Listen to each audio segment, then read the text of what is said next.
Published, 17:15 Eastern Daylight Saving Time, the 15th of May 2018. Updated, 17:15 Eastern Daylight Saving Time, the 15th of May 2018. In late February, the Italian national side began their lengthy rebuilding process, after missing out on the World Cup for the first time since 1958 in Sweden.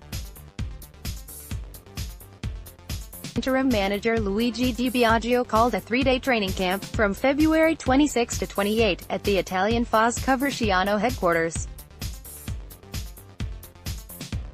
A 24-man squad was named, but players from Juventus, Napoli, AC Milan and Lazio were unavailable due to Coppa Italia and Serie commitments. So Di Biagio assessed alternatives. Two young strikers, an 18-year-old Andrea Pinamonti, of Inter Milan, and 20-year-old Federico Chiesa, son of Enrico and also at Fiorentina, were notable inclusions. Mario Balotelli was a notable omission from an Italy training camp in February. New Italy manager Roberto Mancini has opened the door for Balotelli to return to the fold. Mancini knows Balotelli's strengths, but the pair have clashed before at Manchester City. But another forward, one with 20 goals already to his name, was left out despite being free from club duty. In any ordinary case, they would have been a guaranteed selection, but when it comes to Mario Balotelli, things are far from ordinary. That is, possibly, until now. For the first time in his career, there are genuine signs that the man synonymous with trouble has changed his ways. And with Roberto Mancini, a manager who knows the good and the bad of Balotelli as well as any in the game, taking the reins at Italy, there are plenty of reasons to believe he is only halfway along the comeback trail. Mario is an Italian player.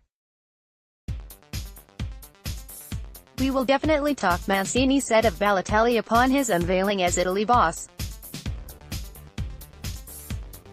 "He is one of those players we should take a new look at." So when Mancini wipes the slate clean with Balotelli, a man he once had a training ground bust up with at Manchester City, what will he see? Now 27, Balotelli has repeatedly made headlines in his 2 seasons at Nice for all the right reasons.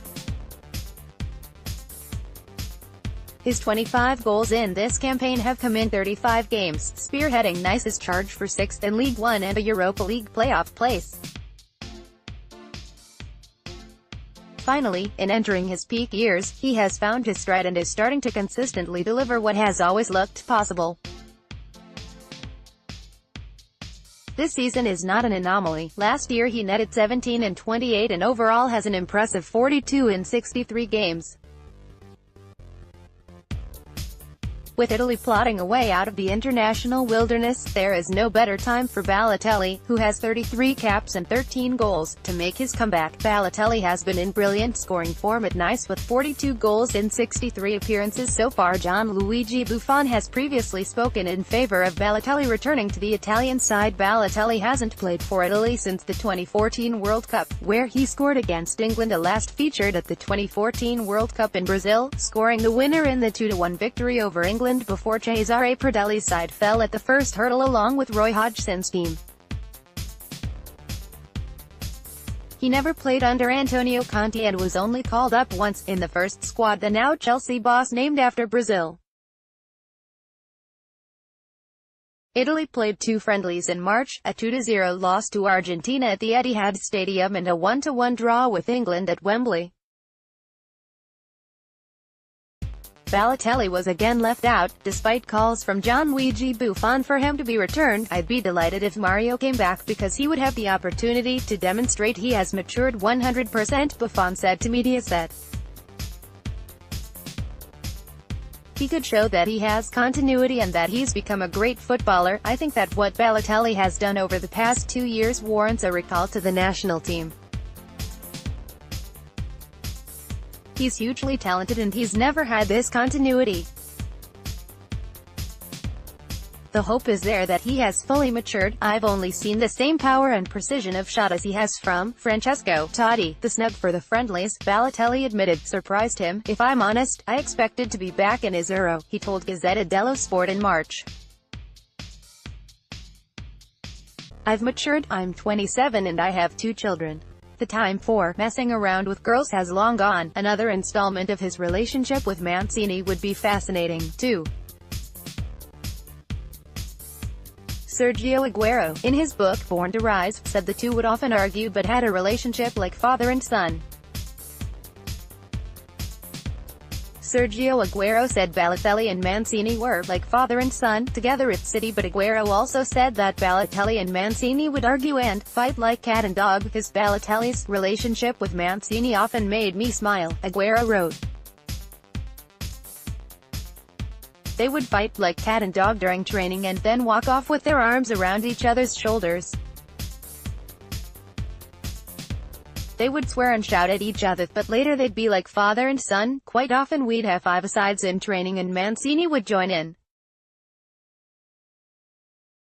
Mario would say, "You were when you were a player, and it was a lot easier then than it is now." Mancini would say, "You wouldn't have been able to play then or now." It was comical, but before any reunion with Mancini, Balotelli has to sort where he is going to be playing next season. He will almost certainly leave Nice on a free when his contract expires this summer, and Saturday's game at Lyon could be his nice farewell. Enter Balotelli's agent, Mino Raiola. He's matured and he's one of the top 10 forwards in the world, and he's the number one in Italy, Raiola said in March.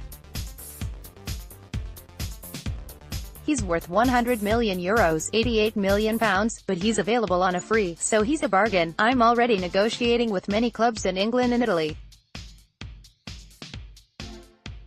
I've spoken with Juve, Roma, Napoli and Inter, but not Milan since they have sporting director Massimiliano Mirabelli and I'm not on his same level. Yet any team interested in Balotelli will have to be aware that while he has largely kept his head down, he isn't a completely different character from the one seen on English shores with City and Liverpool.